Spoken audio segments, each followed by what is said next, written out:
ചില കഥകൾ നമുക്ക് കേൾക്കാൻ മാത്രമല്ല അനുഭവങ്ങൾ കൂടിയാണ്. ഒരു അപകടം ഒരു ബാലന്റെ കാലെടുത്തു.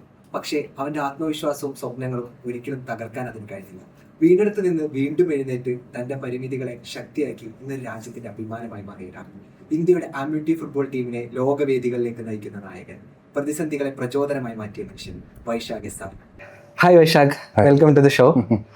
ഓക്കെ, വൈശാഖാണ് ഇന്ന് ഞങ്ങളുടെ ഗസ്റ്റ് എന്ന് പറഞ്ഞപ്പോൾ ഞങ്ങളുടെ ടീം മൊത്തത്തിലൊരു റിസർച്ച് നടത്തിയിട്ടുണ്ടായിരുന്നു വൈശാഖിനെ കുറിച്ച്. അപ്പോൾ നമ്മുടെ ടീം ഷെയർ ചെയ്ത വളരെ കൗതുകകരമായിട്ടുള്ളൊരു കാര്യം ഉണ്ടായിരുന്നു. വൈശാഖിന് പാലക്കാട് ലൊക്കേഷനിലോട്ട് ഒരു ജോബ് പോസ്റ്റിംഗ് കിട്ടിയ സമയത്ത് ഒട്ടനവധി ലൊക്കേഷൻസ് വൈശാഖിൻ്റെ ഓപ്ഷൻ ലിസ്റ്റിൽ ഉണ്ടായിരുന്നു. പക്ഷെ അതിൽ നിന്നും വൈശാഖ് ആലത്തൂർ വടക്കഞ്ചേരി ചൂസ് ചെയ്തതിന് ഒരു പ്രത്യേക കാരണമുണ്ട് എന്ന് ഞങ്ങൾ അറിഞ്ഞിട്ടുണ്ടായിരുന്നു. എന്താണ് ആ കാരണം എന്നുള്ളതൊന്ന് ഷെയർ ചെയ്യാമോ? ഞാൻ PSC എഴുതിയത് പാലക്കാട് ജില്ലയിലാണ്. അപ്പോൾ പാലക്കാട് ജില്ലയിൽ PSC എഴുതിയിട്ട് അപ്പോയിൻമെൻറ്റ് പോസ്റ്റിംഗ് കിട്ടുന്ന സമയത്ത് ഞാൻ പാലക്കാട് ജില്ലയിൽ ഒഴിവുള്ള വേക്കൻസി ഉള്ള ഡിസ്പെൻസറികൾ ഏതൊക്കെയാണെന്ന് ഞാൻ സെർച്ച് ചെയ്തിട്ടുണ്ട്. ആ സമയത്ത് ഒരുപാട് സ്ഥലങ്ങളിൽ ഒഴിവുണ്ടായിരുന്നു. അപ്പോൾ എനിക്ക് പാലക്കാട് ആലത്തൂരുള്ള റാഫിക്ക എന്ന് പറഞ്ഞ മുൻ പ്ലെയറും കോച്ചൊക്കെ ആയ റാഫിക്കാനെ മുന്നേ പരിചയമുണ്ട്. അപ്പോൾ റാഫിക്കാനെ ഞാൻ ആ ലിസ്റ്റ് അയച്ചു കൊടുത്തിട്ട് ഈ ലിസ്റ്റിലുള്ള സ്ഥലങ്ങളിൽ കളി ഏറ്റവും കൂടുതൽ നടക്കുന്ന സ്ഥലം ഏതാണെന്ന് അന്വേഷിക്കാൻ വേണ്ടി പറഞ്ഞു. അപ്പോൾ ആലത്തൂർ വേക്കൻസി ഉണ്ടായിരുന്നു. അപ്പോൾ റാഫിക്കാൻ്റെ നാട് കൂടിയാണ് ആലത്തൂർ. അപ്പോൾ ആ സ്ഥലത്തോട്ട് വന്നോ, അവിടെ കളിക്കാനുള്ള സൗകര്യം ഉണ്ട് എന്ന് പറഞ്ഞപ്പോൾ അങ്ങനെയാണ് ഞാൻ ആലത്തൂർ എരുമയൂരുള്ള പുള്ളോട് ഹോമിയോ ഡിസ്പെൻസറിയിലേക്ക് പോയത്. ഓക്കെ, എന്തായാലും കേൾക്കുമ്പോൾ വളരെ കൗതുകം തോന്നുന്നുണ്ട്. കാരണം നമ്മളെല്ലാവരും ഒരു ജോലിയുടെ സ്ഥലം ചൂസ് ചെയ്യുമ്പോൾ നമ്മളൊക്കെ നോക്കുക ഒരു ബെറ്റർ ലിവിങ് ഫെസിലിറ്റീസ് കാര്യങ്ങളെല്ലാം നോക്കുന്ന സമയത്ത് എനിക്ക് തോന്നുന്നു വൈശാഖിനെ സംബന്ധിച്ച് ഏറ്റവും ബെറ്റർ ലിവിങ് ഫെസിലിറ്റി എന്ന് പറയുന്നത് അത് കളിക്കാനുള്ള ഒരു അവസരമാണ്. ഞാൻ ആ ഡിസ്പെൻസറി സെലക്ട് ചെയ്യുന്ന സമയത്ത് നല്ല തിരക്കുള്ള ഡിസ്പെൻസറിയാണ്. അപ്പോൾ എന്നോട് ഭൂരിഭാഗം ആൾക്കാരും പറഞ്ഞത് അങ്ങോട്ട് പോകേണ്ട, തിരക്കില്ലാത്ത സ്ഥലത്തേക്ക് പോടുന്നതാണ്. പക്ഷെങ്കിൽ എന്നെ സംബന്ധിച്ചിടത്തോളം കളിക്കുക എന്നുള്ളതാണ് ഏറ്റവും ഇമ്പോർട്ടൻ്റ് ആയിട്ടുള്ള കാര്യം. മനസ്സിലായി. ഇതിനകത്ത് നമ്മുടെ ഒരു അടുത്ത ചോദ്യം എന്ന് പറയുന്നത്, ഇവൻ വൈശാഖ് തങ്ങളുടെ ഒരു സ്കൂൾ കാലഘട്ടം, ഇപ്പം മിക്ക കളിക്കാരും തുടങ്ങുന്നത് അവരുടെ സ്കൂളിങ്ങിൽ നിന്നോ അല്ലെങ്കിൽ അവരുടെ നാട്ടിൻപുറത്തെ ചെറിയ ഗ്രൗണ്ടുകളിൽ നിന്നായിരിക്കും അവരുടെ കരിയർ സ്റ്റാർട്ട് ചെയ്യുന്നത്. അപ്പോൾ വൈശാഖിന് ഫുട്ബോളിനോട് അല്ലെങ്കിൽ കളിയോടുള്ള ഒരു സ്നേഹം നമുക്ക് ഈ ഒരൊറ്റ പോയിന്റിൽ നിന്ന് തന്നെ മനസ്സിലായതാണ്. അപ്പോൾ ഏതൊരു പ്രായത്തിലാണ് അല്ലെങ്കിൽ ഏതൊരു സമയത്താണ് വൈശാഖിൻ്റെ മനസ്സിലേക്ക് ഈ ഫുട്ബോൾ എന്ന് പറഞ്ഞ അല്ലെങ്കിൽ കാൽപന്ത് കളി എന്ന് പറയുന്ന ഭ്രാന്ത് ആദ്യമായിട്ട് ഉള്ളിലേക്ക് കയറിയത്? അത് ഏത് സമയത്താണെന്ന് വെച്ചാൽ എനിക്ക് പറയാൻ പറ്റൂല. എന്താ വെച്ചാൽ എൻ്റെ ഓർമ്മയുള്ള സമയം മുതൽ ഞാൻ ഫുട്ബോൾ കളിക്കുന്നുണ്ട്. എൻ്റെ നാട് കോഴിക്കോട് കുറ്റിയാടീൻ്റെ അടുത്തുള്ള പേരാമ്പ്ര എന്ന് പറഞ്ഞ സ്ഥലത്ത്, ആ ഏരിയയിലാണ് ഞാൻ ജനിച്ചത്. അപ്പോൾ എൻ്റെ നാട്ടിൽ ഏറ്റവും കൂടുതൽ ഫേമസ് ആയിട്ടുള്ള കളി എന്ന് പറയുന്നത് വോളിബോളാണ്. വോളിബോളൊക്കെ കളിക്കലുണ്ടെങ്കിലും എന്നെ സംബന്ധിച്ചിടത്തോളം ആ ഫുട്ബോൾ കളിക്കുന്ന ഫീലിങ്സും സന്തോഷവും സമാധാനമൊന്നും വേറെ ഏത് കളി കളിച്ചാലും വേറെ എന്ത് ചെയ്താലും എനിക്ക് കിട്ടൂല. എനിക്ക് ചെറുപ്പം മുതലേ ഈ കളീനോടാണ് കൂടുതൽ ഇഷ്ടം, കൂടുതൽ കളിക്കാൻ ആഗ്രഹം ഇതാണ്. അപ്പോൾ എൻ്റെ ഓർമ്മ വെച്ച കാലം മുതൽ ഞാൻ ഫുട്ബോൾ കളിക്കുന്നുണ്ട്. ഇതിനകത്ത് എനിക്ക് തോന്നുന്നു നമ്മുടെ ഓഡിയൻസിൽ പലർക്കും അറിയാത്തൊരു കാര്യമുണ്ട്. ഇവൻ വൈശാഖിന് ഫുട്ബോൾ മാത്രമാണ് കളിക്കാൻ ഇഷ്ടമെന്നല്ല അതിൻ്റെ അർത്ഥം. വൈശാഖ് വേറൊരു സ്പോർട്സിലൂടെ നമ്മുടെ ഇന്ത്യൻ ടീമിനെ റെപ്രസെന്റ് ചെയ്തിട്ടുണ്ട്. അത് ഒന്ന് ഷെയർ ചെയ്യാമോ? ഞാൻ ഇന്ത്യക്ക് വേണ്ടി ആദ്യം കളിച്ചത് വോളിബോളാണ്. ഞാൻ ഫുട്ബോള് അപകടത്തിന് ശേഷം ഫുട്ബോളൊക്കെ കളിക്കുന്ന സമയത്തും പ്രാക്ടീസ് ചെയ്യുന്ന സമയത്തൊക്കെ ഇന്ത്യക്ക് ഫുട്ബോൾ ടീം ഇല്ലായിരുന്നു. ഫുട്ബോൾ ആംബ്യൂട്ടി ഫുട്ബോൾ എന്ന് പറഞ്ഞൊരു ടീം ഇന്ത്യക്കില്ല. ആ സമയത്ത് ഞാൻ ആ ടീം ഉണ്ടോ എന്ന് അന്വേഷിച്ചിട്ട് ഒരുപാട് നടന്നിട്ടുണ്ട്. അങ്ങനെ അന്വേഷിക്കുന്ന സമയത്താണ് എനിക്ക് കേരളത്തിലൊരു വോളിബോൾ ടീം ഉണ്ട്, അതിൻ്റെ സെലക്ഷൻ ട്രയൽസ് നടക്കുന്നുണ്ട് എന്നൊക്കെ അറിഞ്ഞത്. അങ്ങനെയാണ്. അപ്പോൾ ഞാൻ മുന്നേ വോളിബോളും കളിച്ചിട്ടുണ്ട്, സ്കൂൾ ടീമിലൊക്കെ കളിച്ചിട്ടുണ്ട്. അപ്പോൾ ആ സമയത്ത് എന്താ പറയുക, ആ ടീമിൻ്റെ സെലക്ഷന് പോയി, കേരള ടീമിൽ സെലക്ഷൻ കിട്ടി, കേരള ടീമിൻ്റെ ക്യാപ്റ്റനായി. പിന്നെ സംസ്ഥാനങ്ങൾ തമ്മിലുള്ള കളിയിൽ ഇന്ത്യൻ ടീമിലേക്കൊക്കെ സെലക്ഷൻ കിട്ടി. ഞാൻ ഇന്ത്യക്ക് വേണ്ടിയിട്ട് ആദ്യമായിട്ട് കളിച്ച കളി വോളിബോളാണ്, ഫുട്ബോളല്ല. എന്തായാലും എക്സൈറ്റഡ് ആണ്. കാരണം ഇവിടെ ഒരു കളി തന്നെ കളിക്കാൻ ബുദ്ധിമുട്ടുന്ന ഒരുപാട് പേരുണ്ട്. അവരുടെ ഇടയിലാണ് വളരെ സിമ്പിളായിട്ട് പറയുന്നത് വൈശാഖ് ഞാൻ 2 നാഷണൽ ടീമിനെ റെപ്രസെന്റ് ചെയ്ത് 2 ഇവന്റിൽ പാർട്ടിസിപ്പേറ്റ് ചെയ്തിട്ടുണ്ട്. വൈശാഖ് ഇന്നുള്ള വൈശാഖ് പഠിച്ച സ്കൂളിലേക്ക് തിരിച്ചു പോവുകയാണെന്നുണ്ടെങ്കിൽ അവിടുത്തെ സ്കൂൾ സിസ്റ്റത്തിൽ അല്ലെങ്കിൽ അവിടെയുള്ള ഒരു സ്പോർട്സ് സിസ്റ്റത്തിൽ വൈശാഖ് കൊണ്ടുവരാൻ ഉദ്ദേശിക്കുന്ന ഒരു മാറ്റം എന്തായിരിക്കും? അല്ലെങ്കിൽ അവിടെ വൈശാഖ് കൊണ്ടുവരണമെന്ന് ആഗ്രഹിക്കുന്ന ഒരു മാറ്റം എന്തായിരിക്കും? ഞാൻ പഠിച്ച സ്കൂളിൽ നിന്നല്ല, എനിക്ക് തോന്നുന്നു കേരളത്തിലെ ഭൂരിഭാഗം സ്കൂളുകളിലും ഒരേ അവസ്ഥയാണ്. അത് നമ്മൾ കാലങ്ങളായിട്ട് അങ്ങനെയുള്ള എന്താ പറയുക, പ്രത്യേകിച്ച് സ്പോർട്സിൽ ഒരുപാട് പ്രശ്നങ്ങൾ നമ്മുടെ വിദ്യാഭ്യാസ മേഖല ഉണ്ട്. ഇപ്പം മറ്റെന്തിനേക്കാളും സ്പോർട്സിന് അത്ര പ്രാധാന്യം കൊടുക്കാത്തൊരു പ്രശ്നം പൊതുവേ വിദ്യാഭ്യാസ മേഖലയിലുണ്ട്. എന്താ പറയുക, ഞാൻ എപ്പോഴും എല്ലാ സ്ഥലങ്ങളിലും പറയാറുണ്ട്, ഇപ്പോഴും നമ്മുടെ നാട്ടിൽ PT പീരീഡ് കണക്കിൻ്റെ മാഷ് കയറി വരുന്ന സമ്പ്രദായമാണ് ഇപ്പോഴും ഉള്ളത്. അതിനെ സപ്പോർട്ട് ചെയ്യുന്ന ആളുകളാണ് ഭൂരിഭാഗം രക്ഷിതാക്കളും അധ്യാപകരും. PT പീരീഡ് കണക്കിൻ്റെ മാഷ് വന്നാൽ അത് അത്രയും നല്ല കാര്യമെന്ന് വിശ്വസിക്കുന്ന ഒരു സമൂഹത്തിലാണ് നമ്മൾ ജീവിക്കുന്നത്. അതിനെ സപ്പോർട്ട് ചെയ്യുന്ന രക്ഷിതാക്കളും അധ്യാപകരൊക്കെ ഉള്ളിടത്തോളം കാലം നമ്മുടെ നാട്ടിൽ കായിക മേഖല ഒരിക്കലും വളരില്ല. നമ്മൾ പല സമയത്തും ഇപ്പം വേൾഡ് കപ്പ് വരാൻ പോവുകയാണ്. വേൾഡ് കപ്പ് തുടങ്ങുമ്പോൾ ഇത്രയും കോടി ജനങ്ങൾ ഉണ്ടായിട്ട് എന്തുകൊണ്ടാണ് ഇന്ത്യ വേൾഡ് കപ്പ് കളിക്കാത്തത്? ജപ്പാൻ പോലുള്ള ഏഷ്യൻ രാജ്യങ്ങളൊക്കെ വേൾഡ് കപ്പ് കളിക്കുന്നുണ്ടല്ലോ എന്നുള്ള ചോദ്യങ്ങളൊക്കെ വരുമ്പോൾ നമ്മുടെ നാട്ടിൽ എല്ലാ കാലത്തും പറയുന്ന ഒരു ഉത്തരം ഇന്ത്യക്കാർക്ക് സ്റ്റാമിന ഇല്ലാന്നാണ്. പക്ഷേ സ്റ്റാമിനുള്ള പല കാര്യങ്ങളിലും ഒരുപാട് മുന്നിട്ട് നിൽക്കുന്ന ആളുകളാണ് ഇന്ത്യക്കാർ. നമ്മൾ ആർമീൻ്റെ കാര്യത്തിലും ഫോഴ്സിൻ്റെ കാര്യത്തിലും ഒക്കെ ആയാലും നമ്മുടെ രാജ്യം ഒരുപാട് മുന്നിട്ട് ഏറ്റവും മികച്ച ആർമികളിലാണ്. അപ്പോൾ അതൊക്കെ ശാരീരികമായിട്ട് ഒരുപാട് ചെയ്യേണ്ട കാര്യങ്ങളാണ്.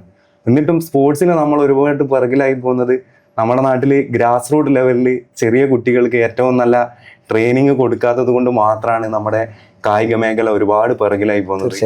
ഏറ്റവും ചെറിയ കുട്ടിക്കാണ് ഏറ്റവും നല്ല കോച്ചിൻ്റെ കീഴിലുള്ള ട്രെയിനിങ് കിട്ടേണ്ടത്. എന്നാൽ മാത്രമേ നമ്മുടെ നാട്ടിൽ ഈ സ്പോർട്സ് വളർന്നു വരുള്ളൂ. നമ്മൾ നാട്ടിൽ പല ആൾക്കാരും സ്പോർട്സിനെ കുറിച്ച് ചിന്തിക്കുന്ന തന്നെ 10ാം ക്ലാസ്സിനും +2 ശേഷമാണ്. ആ ഒരു സിസ്റ്റം മാറണം.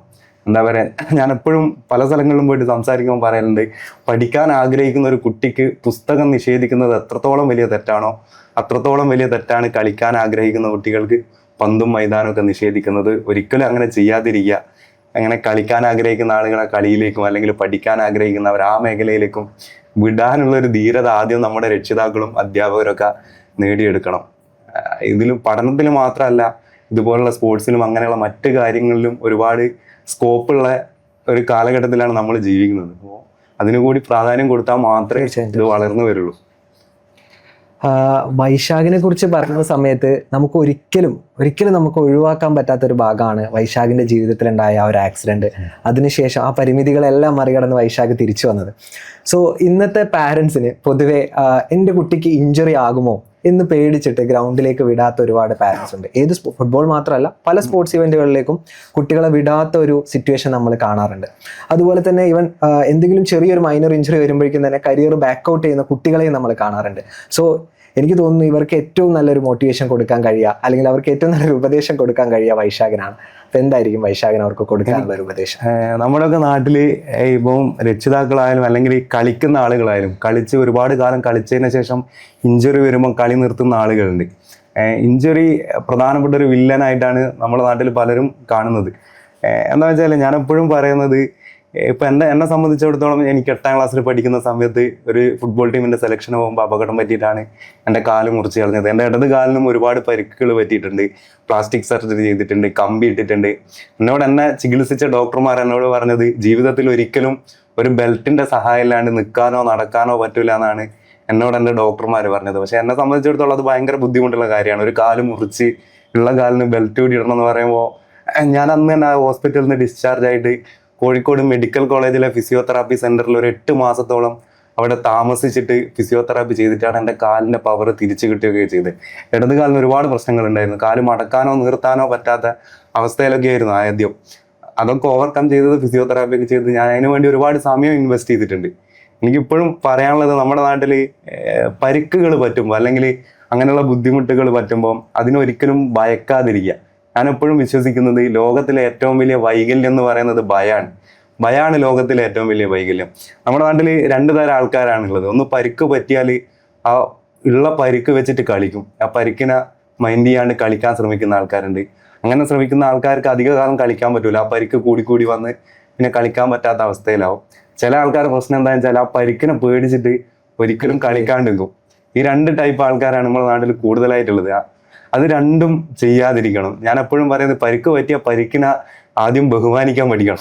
നമ്മൾ ആദ്യം പരിക്കിനെ ബഹുമാനിക്കാൻ പഠിക്കുക. ഒരു പരിക്ക് പറ്റിയാൽ അതിന് വേണ്ട ട്രീറ്റ്മെൻറ്റ് എന്താണോ അല്ലെങ്കിൽ അതിന് ചെയ്യേണ്ട കാര്യം എന്താണോ എന്ന് ചെയ്തിട്ട് അതിനുവേണ്ടി ആദ്യം ചെയ്യുക. ഫിസിയോതെറാപ്പി, വർക്കൗട്ട് ആണെങ്കിൽ വർക്കൗട്ട്, റെസ്റ്റ് ആണെങ്കിൽ റെസ്റ്റ്.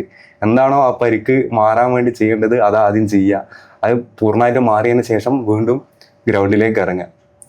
അങ്ങനെ ചെയ്താൽ മാത്രമേ നമുക്ക് മുന്നോട്ട് പോകാൻ പറ്റുള്ളൂ. തീർച്ചയായും പരിക്കിനെ ബഹുമാനിക്കാൻ പഠിക്കണം ആദ്യം. എൻ്റെ ഒരു സംശയമാണ് കേട്ടോ. അതായത് Vaishakh as a coach, AF licensed ആയിട്ടുള്ള ഒരു കോച്ചാണ്.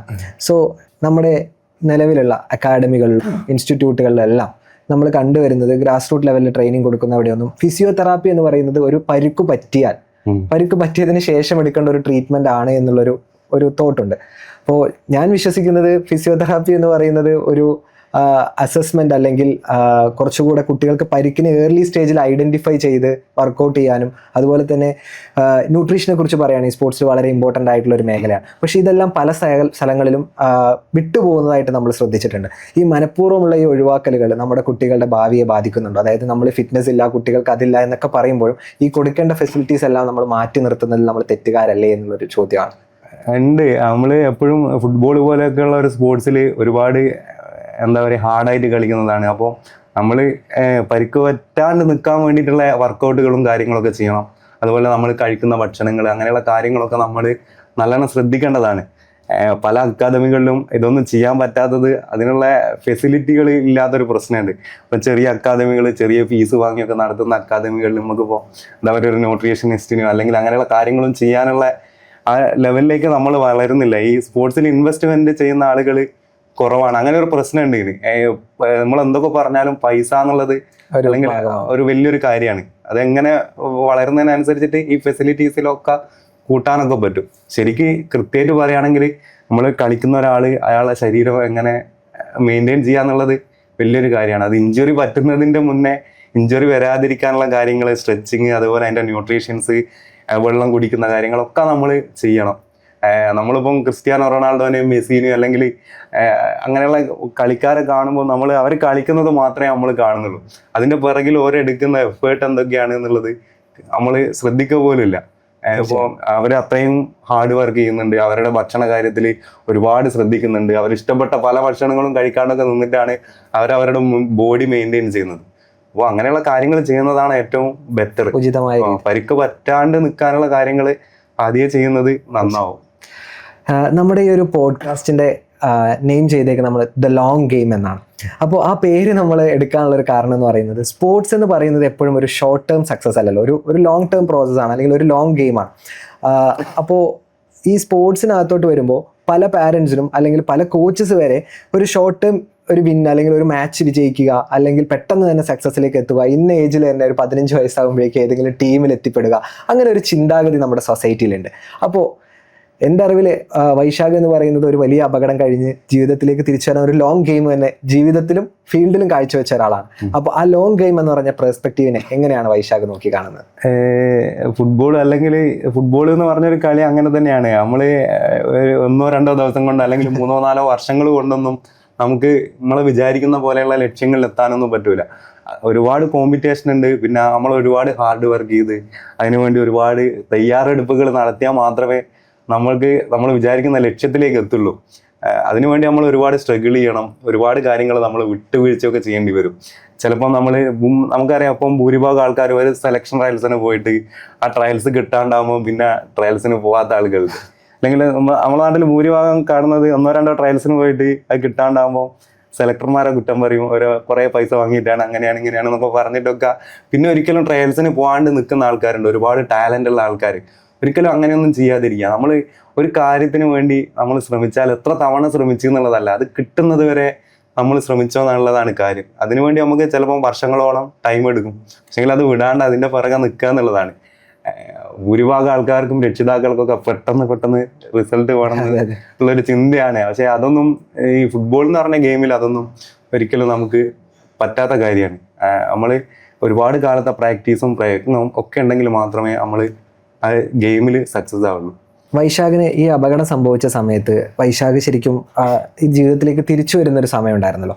ആ ഒരു സമയത്ത് ഒരു പെട്ടെന്നുള്ളൊരു സക്സസ് ഒരിക്കലും പോസിബിൾ അല്ല എന്നുള്ളൊരു റിയാലിറ്റി വൈശാഖ് തിരിച്ചറിഞ്ഞൊരു സമയം ഉണ്ടാവും.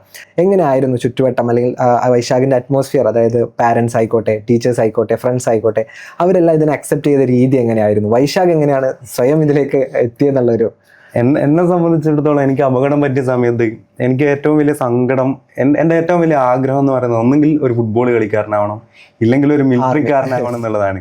അപ്പോൾ എനിക്ക് അപകടം പറ്റിയ കുറച്ച് ആദ്യത്തെ സമയങ്ങളിലൊന്നും ഇത് രണ്ടും നടക്കൂല എന്നുള്ള ചിന്ത എനിക്കുണ്ടായിരുന്നു. എന്നുവെച്ചാൽ ഒരു കാലില്ലാണ്ട് ഒരിക്കലും മിലിറ്ററിക്കാരനാവാൻ പറ്റൂല, ഫുട്ബോളും കളിക്കാൻ പറ്റൂല എന്നുള്ള ചിന്ത എനിക്കുണ്ടായിരുന്നു. എൻ്റെ ഏറ്റവും വലിയ വിഷമം അതാണ്, ഇത് രണ്ടും നടക്കൂല എന്നുള്ളതാണ്. പക്ഷെ എനിക്ക് അതൊക്കെ ഓവർകം ചെയ്യാൻ സാധിച്ചു. എന്നെ സംബന്ധിച്ചിടത്തോളം ഞാൻ അപകടത്തിന് ശേഷം ഒരുപാട് കാലം ക്രിക്കറ്റൊക്കെ കളിച്ചിട്ടുണ്ട്. ഷട്ടിലും ക്രിക്കറ്റൊക്കെ വീൽ ചെയറിൽ ഇരിക്കുന്ന സമയം മുതലേ ഞാൻ കളിക്കുന്നുണ്ട്. പക്ഷെങ്കിൽ ആ സമയത്തൊക്കെ എൻ്റെ ഏറ്റവും വലിയ ആഗ്രഹം ഫുട്ബോൾ കളിക്കുക എന്നുള്ളതാണ്. അതായത് എനിക്ക് വേറെ ഏത് ഗെയിം കളിക്കുമ്പോൾ ഫുട്ബോൾ കളിക്കുമ്പോൾ കിട്ടുന്ന ഒരു സംഗതി എനിക്ക് കിട്ടുന്നില്ല.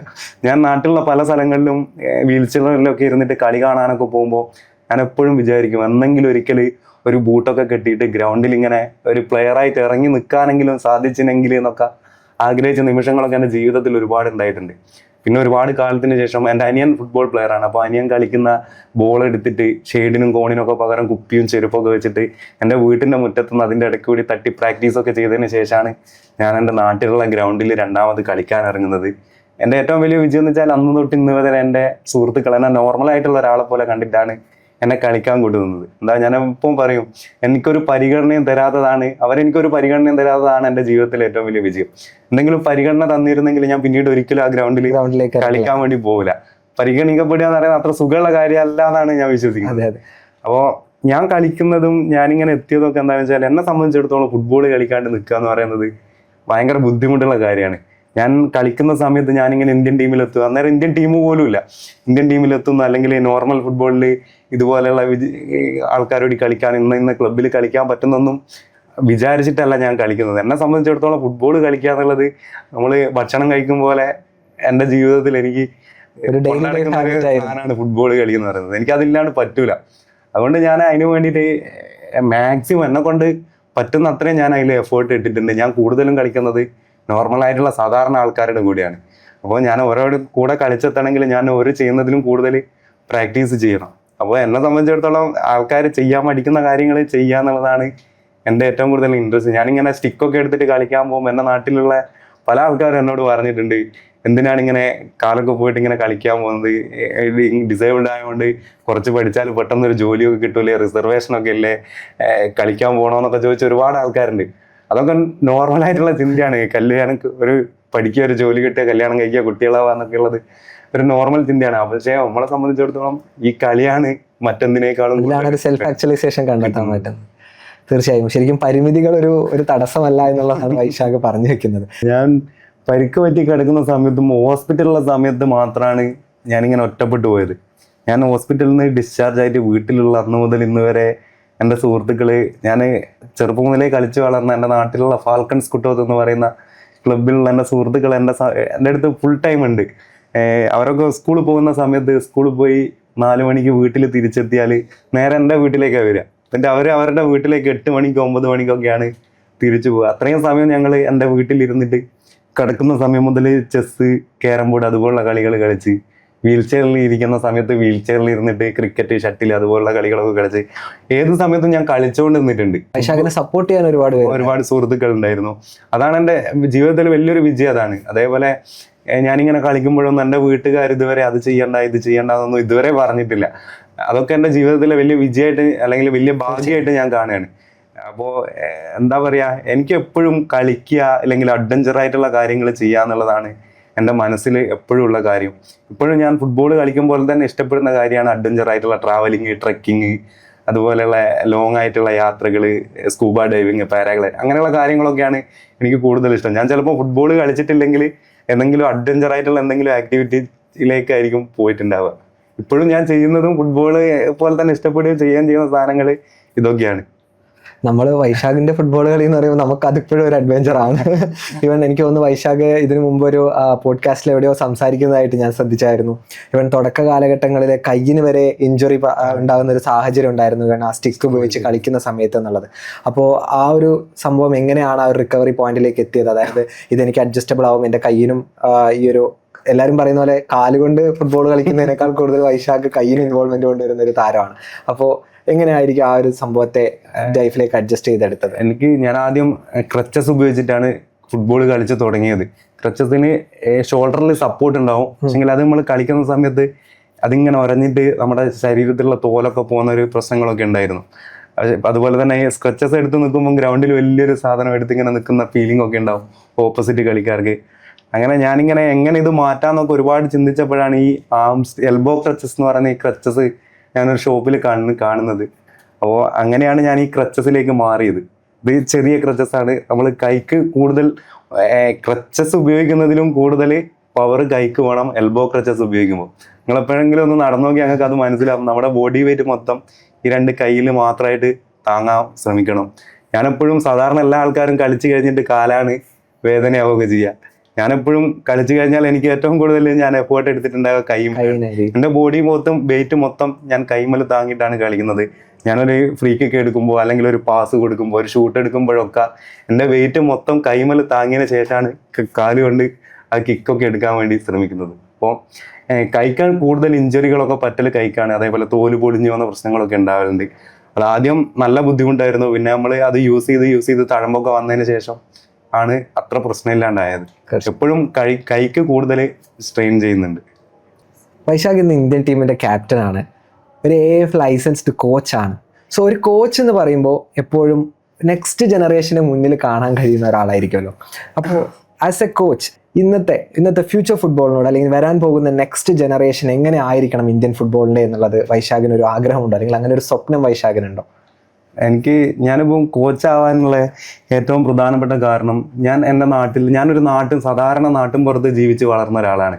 എൻ്റെ നാട്ടിലൊക്കെ എൻ്റെ നാട്ടിലുള്ള ലോക്കൽ ടൂർണമെൻറ്റുകൾ കളിക്കാൻ പോകുമ്പോഴും കാണാൻ പോകുമ്പോഴൊക്കെ ഒരുപാട് ടാലൻ്റ് ഉള്ള കുട്ടികൾ നമ്മുടെ നാട്ടിലുണ്ട്. നമ്മൾ പറയും പോലെ യൂറോപ്പിലൊക്കെ ഉള്ളതുപോലെ തന്നെ ടാലൻ്റ് ഉള്ള കുട്ടികൾ നമ്മുടെ നാട്ടിലുണ്ട്. അത്രയും സ്കില്ലുള്ള, അത്രയും സ്പീഡുള്ള, അത്രയും ഇൻ്റലിജൻ്റ് ആയിട്ടുള്ള റൊണാൾഡോ ഒക്കെ ഇഷ്ടംപോലെ കുട്ടികളുണ്ട്.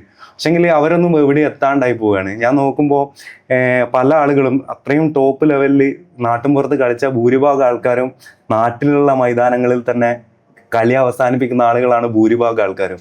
എന്തുകൊണ്ടാണ് അവർ പുറത്തേക്ക് അല്ലെങ്കിൽ പ്രൊഫഷണൽ ഫുട്ബോളിലേക്ക് എത്താത്തതെന്ന് ചിന്തിക്കുമ്പോൾ എനിക്ക് മനസ്സിലായത് നമ്മുടെ നാട്ടിൽ പ്രൊഫഷണലായിട്ടുള്ള ട്രെയിനിങ്ങുകളോ അല്ലെങ്കിൽ പ്രൊഫഷണലായിട്ടുള്ള കോച്ചിങ്ങുകൾ അല്ലെങ്കിൽ ഇങ്ങനെ കളിച്ചാൽ ഇന്ന സ്ഥലത്ത് എത്താന്ന് പറഞ്ഞു കൊടുക്കാൻ ആരുമില്ല. ഓരോ നാട്ടിലും ആ ഗ്രൗണ്ടിലുള്ള സീനിയർ പ്ലെയർ പറയും പോലെയാണ് കുട്ടികളും കളിക്കുന്നത്. അത് ആ ഗ്രൗണ്ടിൽ തന്നെ അവരെ കളി അവസാനിപ്പിക്കുകയാണ്. അപ്പോൾ എന്നെ സംബന്ധിച്ചിടത്തോളം എനിക്ക് വലിയ ആഗ്രഹമായിരുന്നു ഇതുപോലുള്ള നാട്ടിൻ പുറത്തുള്ള കുട്ടികളെ പ്രൊഫഷണൽ ഫുട്ബോളിലേക്ക് കൊണ്ടുവരണം എന്നുള്ളത് എൻ്റെ വലിയൊരു ആഗ്രഹമായിരുന്നു. അങ്ങനെയാണ് അത് ചെയ്യുമ്പോൾ അത് പ്രൊഫഷണലായിട്ട് ചെയ്യണം എന്നുള്ളത് കൊണ്ടാണ് ഞാൻ കോച്ചിങ് ലൈസൻസ് എടുക്കാൻ വേണ്ടി തീരുമാനിച്ചത്. ആദ്യമൊക്കെ ഒരുപാട് ബുദ്ധിമുട്ടുകൾ ഉണ്ടായിരുന്നു, ഒരു കാലില്ലാത്ത ഒരാൾ ലൈസൻസ് എടുക്കാൻ വേണ്ടി പോകാന്നുള്ളത്. അപ്പോൾ എനിക്ക് അതൊക്കെ ഓവർകം ചെയ്യാൻ വേണ്ടി സാധിച്ചിട്ടുണ്ട്. അതിനെന്നെ ഏറ്റവും കൂടുതൽ സപ്പോർട്ട് ചെയ്തത് മലപ്പുറത്തുള്ള അജ്മൽ മാഷാണ്. അനസ് എടത്തൊടിക്കേൻ്റെ ഒക്കെ കോച്ചായിട്ടുള്ള അജ്മൽ മാഷ് എന്നെ ഒരുപാട് സപ്പോർട്ട് ചെയ്തിട്ടുണ്ട് ഈ കോച്ചിങ് മേഖലയിലേക്ക് വരാൻ വേണ്ടിയിട്ട്. അപ്പോൾ അങ്ങനെയാണ് ഞാൻ ഈ കോച്ചിങ് ലൈസൻസ് എടുക്കുന്നതും കോച്ചിങ് ഒക്കെ ചെയ്യാൻ തുടങ്ങുന്നത്. എൻ്റെ ഏറ്റവും വലിയ ആഗ്രഹം എന്താ വെച്ചാൽ നമ്മളെ നാട്ടിൽ നിന്ന് ഇന്ത്യ വേൾഡ് കപ്പ് കളിക്കുന്ന സമയത്ത് ഒരു പ്ലെയറെങ്കിലും നമ്മുടെ നാട്ടിൻ പുറത്തുനിന്ന് കളിക്കണം എന്നുള്ള ആഗ്രഹം എനിക്കുണ്ട്. ഞാൻ ഫ്യൂച്ചർ എങ്ങനെയാണെന്ന് വെച്ചാൽ ഞാൻ വിചാരിക്കുന്നത് ഏറ്റവും ചെറിയ കുട്ടികൾക്ക് ഏറ്റവും നല്ല ട്രെയിനിങ് കൊടുത്തിട്ട് ആ കുട്ടികളെ വളർത്തി കൊണ്ടുവരണം എന്നാണ് എൻ്റെ ആഗ്രഹം. നമ്മൾ എപ്പോഴും ചെയ്യാന്ന് വെച്ചാൽ ഒരുപാട് എന്താ പറയുക, ഇപ്പോൾ ഒരു 18 വയസ്സിൻ്റെ കുട്ടികളുടെ ടൂർണമെൻറ്റാണ് നടക്കുന്നതെങ്കിൽ നമ്മൾ പെട്ടെന്ന് നമ്മുടെ നാട്ടിൽ ചെയ്യുക എങ്ങനെയാണെന്ന് വെച്ചാൽ 12 വയസ്സുള്ള കുട്ടികളെ കുറേ കളി നടത്തും, അല്ലെങ്കിൽ കുറേ സെലക്ഷൻ ട്രയൽസ് വെച്ചിട്ട് അതിൽ നിന്ന് കുറച്ച് കുട്ടികളെ നല്ലോണം കളിക്കുന്ന കുറച്ച് കുട്ടികളെ എടുത്തിട്ട് ഒരു ടീമായിട്ട് കളിക്കുകയാണ് ചെയ്യുക. അങ്ങനെ ചെയ്യുന്നതിന് പകരം ഇപ്പോൾ ഒരു 3 വർഷം കഴിയുമ്പോൾ ഒരു 18 വയസ്സുള്ള കുട്ടികളെ ടൂർണമെൻറ്റ് വരുന്നുണ്ടെങ്കിൽ എന്താ പറയുക 15 വയസ്സുള്ള കുട്ടികളെ സെലക്ട് ചെയ്തിട്ട് ആ കുട്ടികൾക്ക് 3 വർഷത്തെ ട്രെയിനിങ് കൊടുത്തിട്ട് ആ ലെവലിലേക്ക് കൊണ്ടുവന്നാൽ ആ കുട്ടികൾ നല്ലോണം കളിക്കാൻ വേണ്ടി പറ്റും. അതിനുള്ള ഏറ്റവും വലിയൊരു ഉദാഹരണം നമ്മുടെ നാട്ടിൽ അണ്ടർ 17 വേൾഡ് കപ്പ് നടന്ന സമയത്ത് ഇന്ത്യയിലാണ് നടക്കുന്നത് എന്നറിയുന്നത് കൊണ്ട് അതിനുള്ള തയ്യാറെടുപ്പ് ഒരുപാട് വർഷങ്ങൾ മുന്നേ ഇന്ത്യ നടത്തിയിട്ടുണ്ട്. ആ അണ്ടർ 17 വേൾഡ് കപ്പ് ഇപ്പോൾ രാഹുൽ KP അതുപോലുള്ള കളിക്കാരൊക്കെ കളിച്ച ആ ടൂർണമെന്റിൽ യൂറോപ്യനിലോ അല്ലെങ്കിൽ മറ്റ് രാജ്യങ്ങളിലേക്കാൾ അതേ നിലവാരത്തിൽ നല്ല പെർഫോമൻസ് കാഴ്ചവെക്കാൻ ഇന്ത്യൻ ടീമിനായിട്ടുണ്ട്. പക്ഷെങ്കിൽ അത് കണ്ടിന്യൂ ആയിട്ട് തുടർന്നു പോകാൻ സാധിച്ചില്ല എന്നുള്ളതാണ്, അതാണ് പ്രശ്നം. അതെ, എൻ്റെ അറിവിൽ എനിക്ക് തോന്നുന്നു ഒരു കോച്ചിങ് മേഖലയിലേക്ക് ഏറ്റവും ആപ്റ്റ് ആയിട്ടുള്ള ഒരാൾ തന്നെയാണ് വൈശാഖ്. കാരണം വൈശാഖിൻ്റെ ആ ഒരു വിഷനും വൈശാഖിൻ്റെ ആ ഒരു കൺസെപ്റ്റും എല്ലാം അടുത്ത ജനറേഷന് കിട്ടണമെന്ന് ഞാൻ പേഴ്സണലി ആഗ്രഹിക്കുകയാണ്. ഈ ഒരു കുറഞ്ഞ സമയം കൊണ്ട് എനിക്ക് മനസ്സിലായത് വൈശാഖിന് ഒരുപാട് കാര്യങ്ങൾ ചെയ്തു തീർക്കാനായിട്ടുണ്ട് എന്നുള്ളതാണ്. ഇന്നത്തെ കാലത്ത് പാരൻസ് ഇപ്പോഴും മനസ്സിലാക്കാത്ത, അല്ലെങ്കിൽ സ്പോർട്സ് ഫീൽഡിൽ പാരൻസിന് ഇപ്പോഴും പറഞ്ഞ് മനസ്സിലാക്കി കൊടുക്കാൻ വൈശാഖ് ആഗ്രഹിക്കുന്നു ഒന്നോ രണ്ടോ കാര്യങ്ങൾ? എന്താ പറയുക, നമ്മൾ പഠനത്തിന് കൊടുക്കുന്ന അതേപോലെയുള്ള ഇമ്പോർട്ടൻ്റ് സ്പോർട്സിനും കൊടുക്കണം. എന്താ പറയുക, അതിനുള്ളൊരു ഉദാഹരണം ഇപ്പോൾ കോവിഡൊക്കെ വന്ന സമയത്ത് നമ്മൾ നേടിയെടുക്കുന്ന വിദ്യാഭ്യാസത്തിനേക്കാളും നമ്മൾ നേടിയെടുക്കുന്ന സമ്പത്തിനേക്കാളൊക്കെ എത്രയോ വലുതാണ് നമ്മൾ നേടിയെടുക്കേണ്ട ആരോഗ്യം എന്ന് നമുക്ക് മനസ്സിലായത് ഈ ഒരു കോവിഡിന്റെ സമയത്താണ്. തീർച്ചയായും. അപ്പോൾ ഫുട്ബോൾ കളിക്കുന്ന ആള് കളിക്കുക, പ്രൊഫഷണലായിട്ട് എത്തുക എന്നുള്ളതിനേക്കാൾ അപ്പുറം നല്ലൊരു മനുഷ്യനാകുക എന്നുള്ള ഒരു കാര്യം കൂടിയുണ്ട്. നമ്മൾ ഡ്രഗ്സും അതുപോലുള്ള കാര്യങ്ങളൊന്നും ഉപയോഗിക്കാണ്ട് സമൂഹത്തിൽ നല്ല രീതിയിൽ ഇടപഴകുന്ന ഒരാളായി മാറാൻ ഇതുപോലുള്ള ഫുട്ബോൾ നല്ല സ്പോർട്സ് കൈകാര്യം ചെയ്യുന്ന ആളുകൾക്ക് പറ്റും. അപ്പോൾ അത് പേരൻസ് മനസ്സിലാക്കണം എന്നാണ് എൻ്റെ ഒരു അഭിപ്രായം. തീർച്ചയായും. ഒരു 15 വയസ്സായ ഒരു കുട്ടി കണ്ടിന്യൂസ് ആയിട്ട് സെലക്ഷനിൽ റിജക്റ്റ് ആയിക്കൊണ്ടിരിക്കുകയാണെന്ന് വിചാരിക്കാം.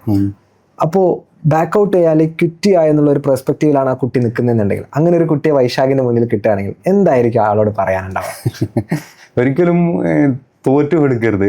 എന്താ പറയുക, നമ്മളെ ലക്ഷ്യത്തിനും ആഗ്രഹങ്ങൾക്കൊക്കെ വേണ്ടിയിട്ട് നിരന്തരം പരിശ്രമിച്ചുകൊണ്ടിരിക്കണം. അത് ചിലപ്പം പെട്ടെന്ന് കിട്ടൂല. ഞാൻ നേരത്തെ പറഞ്ഞ പോലെ ഒരുപാട് സമയം എടുത്തിട്ടായിരിക്കും കിട്ടുക. നമ്മൾ നിരന്തരം പരിശ്രമിച്ചാൽ അത് നേടിയെടുക്കാൻ പറ്റുന്നതാണ് ഞാൻ എൻ്റെ ജീവിതം കൊണ്ട് മനസ്സിലാക്കിയത്.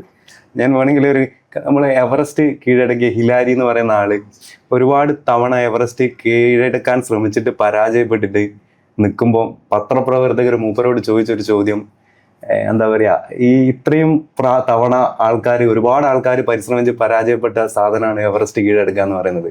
അതൊരിക്കലും ലോകത്തിൽ ആർക്കും കയറാൻ പറ്റാത്തൊരു സാധനമാണ്.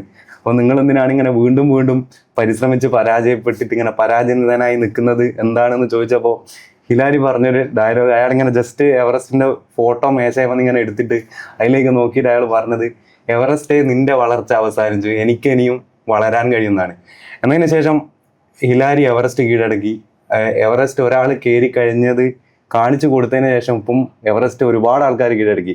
കണ്ണ് കാണാത്ത ആൾക്കാർ, കൈയില്ലാത്ത ആൾക്കാർ, കാലില്ലാത്ത ആൾക്കാർ വരെ എവറസ്റ്റ് കീഴടക്കി. അപ്പോൾ നമുക്ക് എല്ലാ കാര്യങ്ങളും സാധിക്കും, പക്ഷെങ്കിൽ നിരന്തരം പരിശ്രമിച്ചുകൊണ്ടിരിക്കും. തീർച്ചയായും. കാരണം എന്താന്ന് പറഞ്ഞാൽ വൈശാഖ് ശരിക്കും ആ സ്റ്റേറ്റ്മെന്റിൽ, ഹിലറിയുടെ ആ ഒരു സ്റ്റേറ്റ്മെന്റിന് വേണമെങ്കിൽ നമുക്ക് ഇവിടെ വളരെ പ്രസക്തമാക്കിയ ഒരാളാണ് വൈശാഖ് എന്ന് വേണമെങ്കിൽ നമുക്ക് പറയാം. അതിനുള്ള കാരണം എന്താന്ന് പറഞ്ഞു കഴിഞ്ഞാൽ,